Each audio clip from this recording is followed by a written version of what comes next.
LMS included with this lathe an accessories kit. It's called the tooling package, part number 5207, and the price as of fall 2015 is about $210. And this kit includes a number of things that you'll need when you start using your lathe, and they're not necessarily things that are essential, so you have to decide whether the tooling package is a good bargain for you or not. I think this one is pretty well laid out. I've seen some over the years offered by different vendors that have some cheap parts that are not particularly useful. But everything in this kit looks to me like it's not only useful, but they're things that I would personally probably choose if I were going to buy this lathe. So let's take a look at what you get just from end to end here. We have a set of boring bars. These have a 3/8 inch shank. And we'll take a closer look at all these after we go through the list here. It includes a tailstock chuck, which is a must-have accessory, and the corresponding arbor that goes in the tailstock. So that's something you really need. Now, this is the question: do you really need a quick change tool post when you're starting out or not? And the answer is really depends a lot on your financial situation. You're going to spend about $200 just on the quick change tool post, but I'm a big believer in them. If you ever have looked at my website or any of my videos, you've probably heard me stress the value and the importance of having a quick change tool post. And so what I would say is, if you have the money to get it up front at the same time you get the lathe, go ahead and do it. You won't regret it. On the other hand, if it's a make it or break it deal and you can't afford to get it at the same time, go ahead and get the lathe.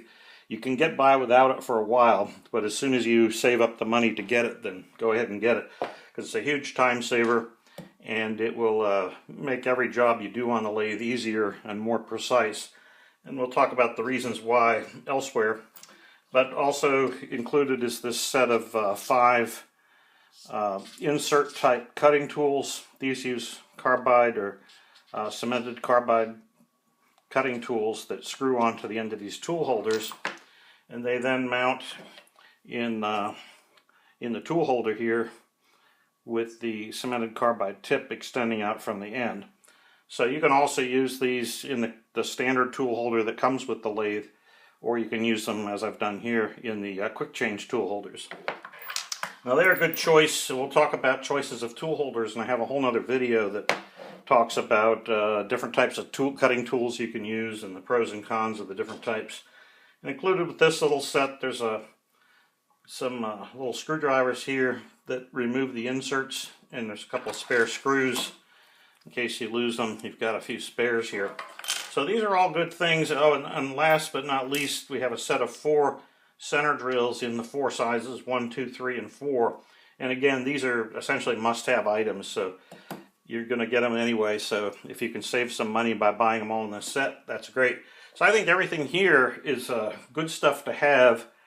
The boring bars is something you could probably do without for a few months. You're definitely going to want them eventually, but you don't necessarily need them on day one. So if you're really tight for money, the things that you need to get for sure are the tailstock chuck and arbor, the center drills you're going to need, and some type of cutting tools. Although you have choices there, and you can delay, if necessary, the acquisition of your quick change tool post and your boring bars. So that's kind of my take on that. Let's take a closer look now at the quick change tool post set. You get the tool post itself, which holds or clamps the various holders, and then you get a selection of 5 types of holders, and there are actually 5 different types here. And let's go through those. The first one is just a standard, holds a standard tool. In this case, I'm using one of the 3/8 inch tool holders with the indexable carbide tips in place, and that's probably the most frequently used tool that you're going to work with on the lathe. And you can see this has its own part number, which is 250001. Now there's a very similar tool holder here, which is 250002. And as far as I can tell, the main difference between these two is that the 002 part has a groove in the bottom, and it can be used to hold a conventional tool, as we just saw. But with that groove, you can also take a boring tool and mount it in the bottom.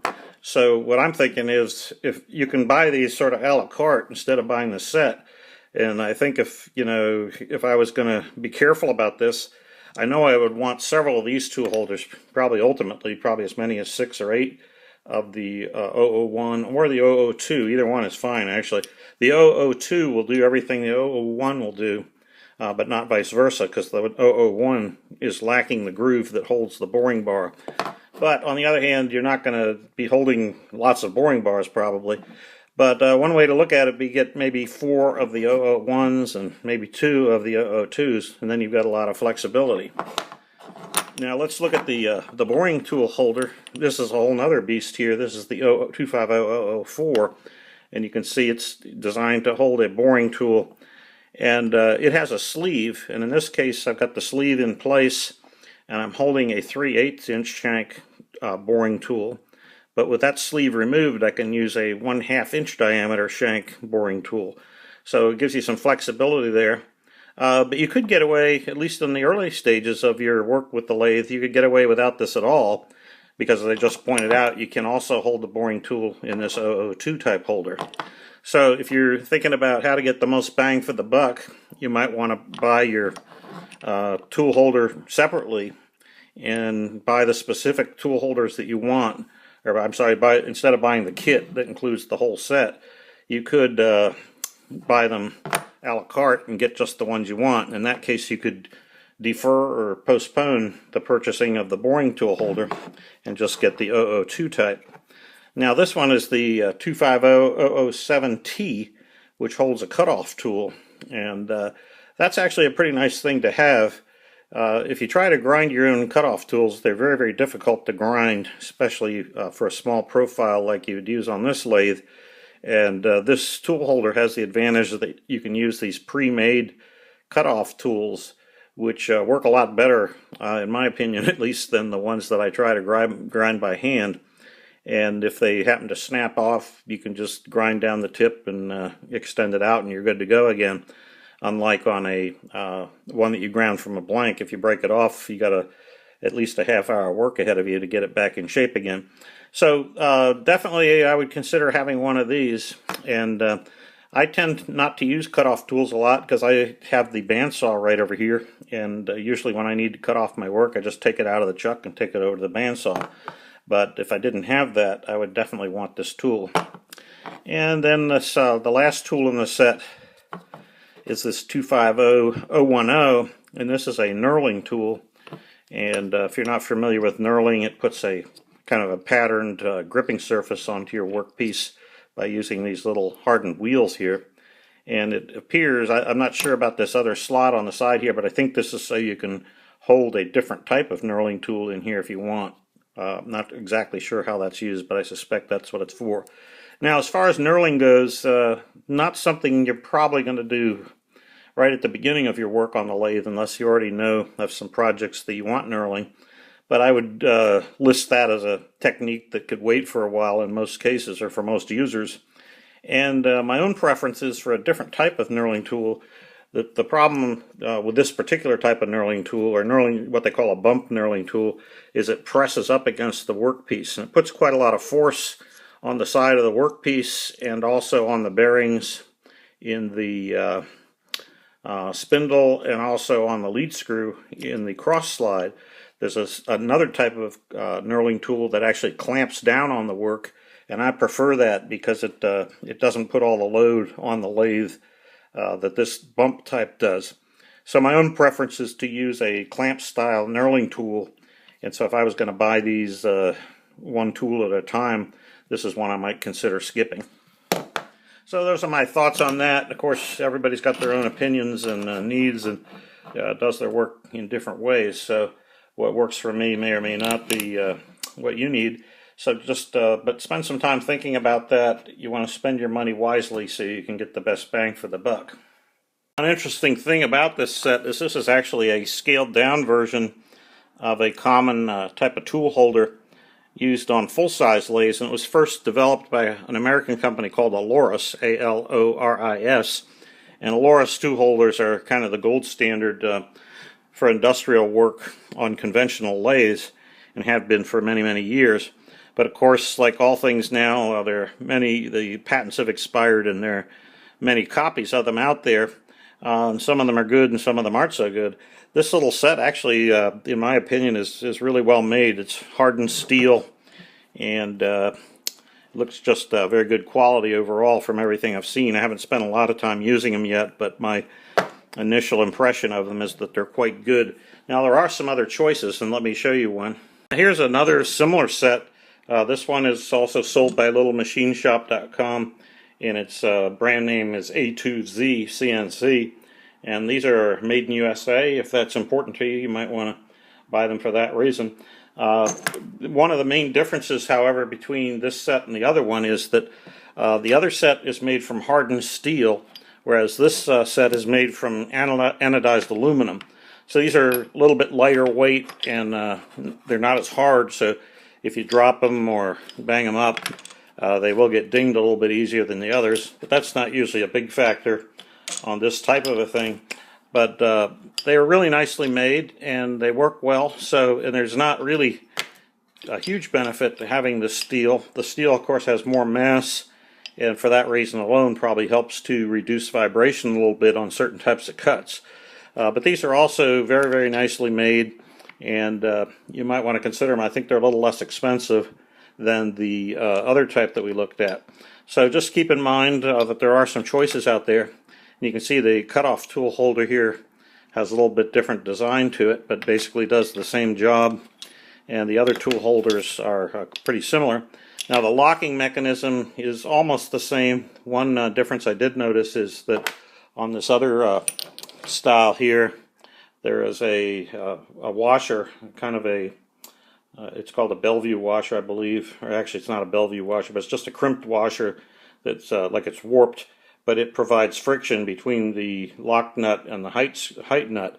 This lower nut here sets the height, and the upper nut locks the lower nut in place, and that washer helps to keep it tight. Once you get the height set, you don't generally want to change. The third difference between the two tool holders is this type is referred to as a piston type because the locking mechanism is a little piston that protrudes out of the side of the dovetail here, and as you turn the locking lever, that piston moves outward and locks the tool holder in place.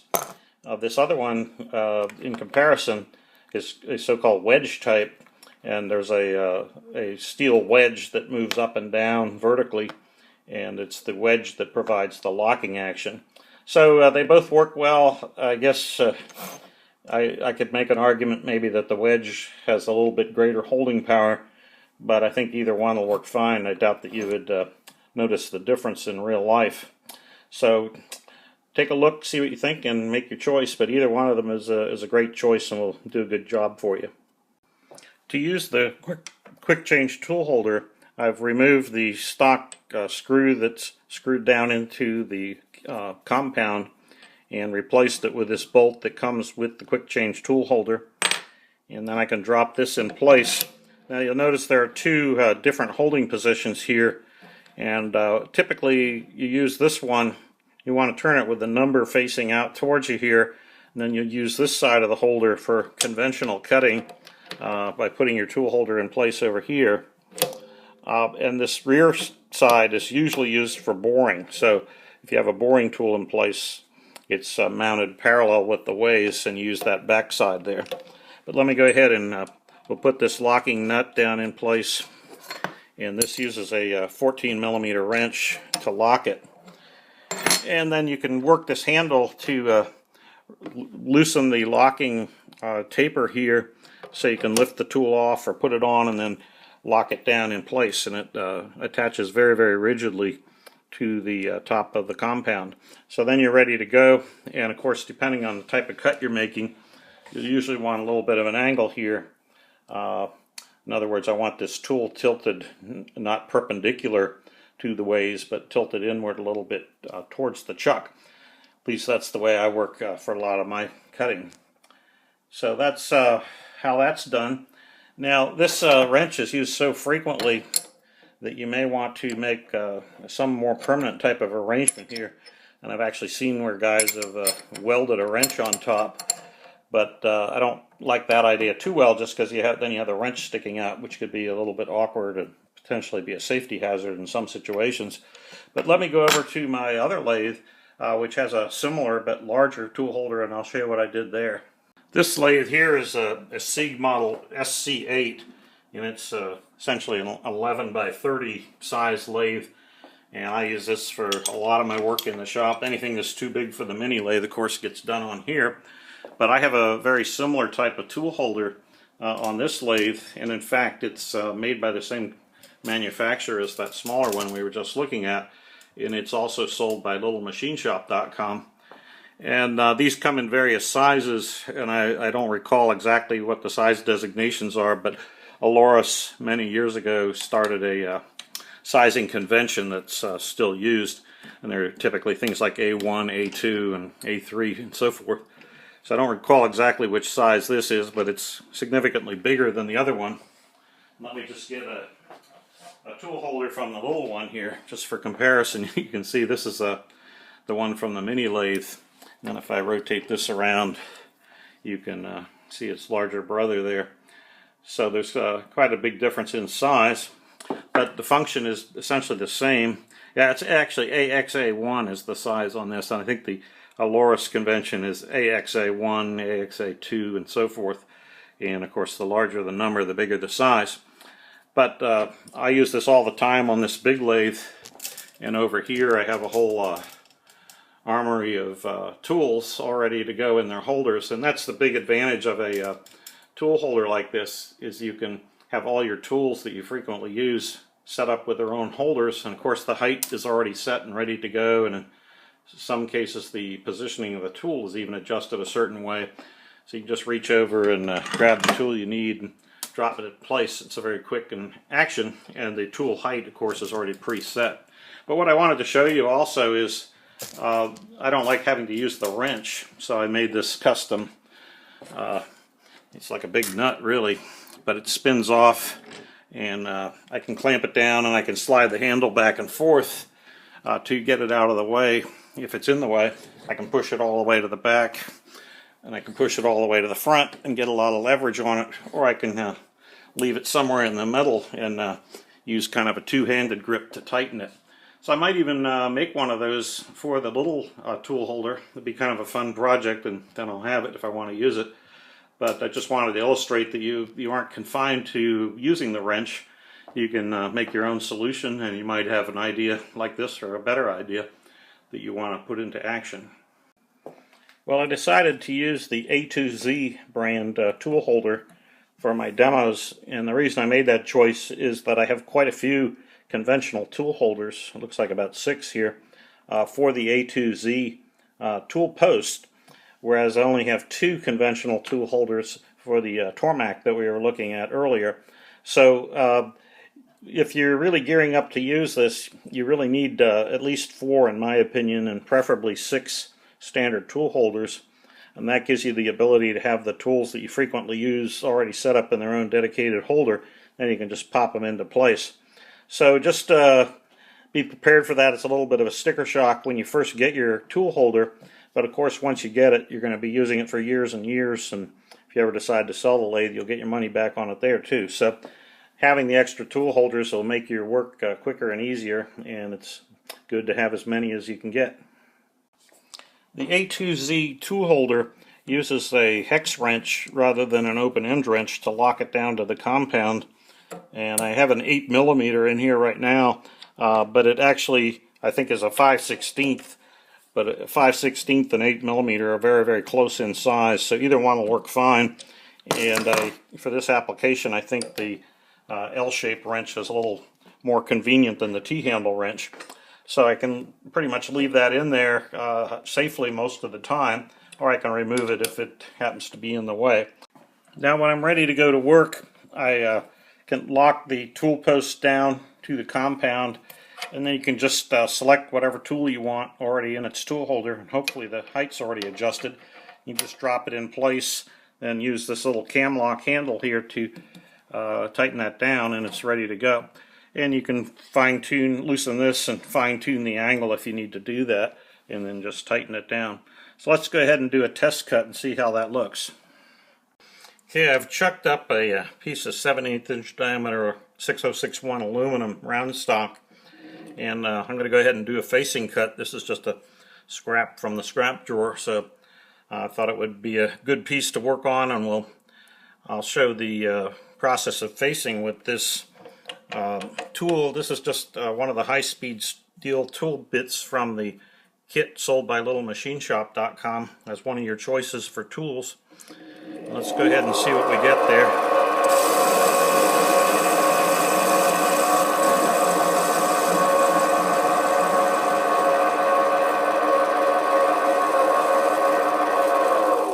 Now you can see it was pretty much on center, but the particular tool that I chose has a kind of a sharp point on it, and it's good for getting down into the corners, but it doesn't do a very good job on a facing cut. It leaves a fairly rough surface, so I'm going to select a slightly different tool. It actually looks similar, but it has a more rounded corner on the tip, and let's see how that does. And this is the great thing about the quick change tool post. We can just take another tool and drop it in place, and if the height's been adjusted previously, we can just go right to work.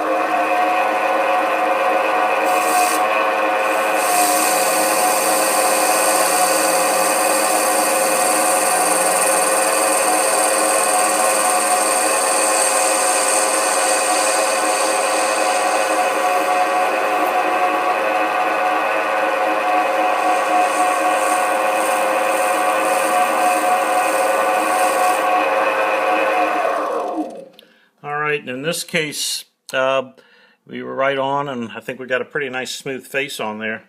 So let's go ahead and we'll take this tool out and drop a chamfering tool in place. And now I bring that back just a little bit, and I'm going to loosen this and change the angle on my tool holder, tool post just a little bit so I'll get a nice 45-degree angle chamfer here. And then we're ready to go.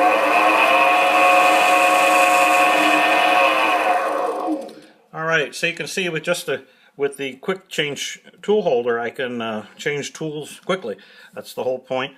And of course, since they're all pre-centered or at the right height, the whole process goes very quickly and gives me a great finish. So that's what I like about it.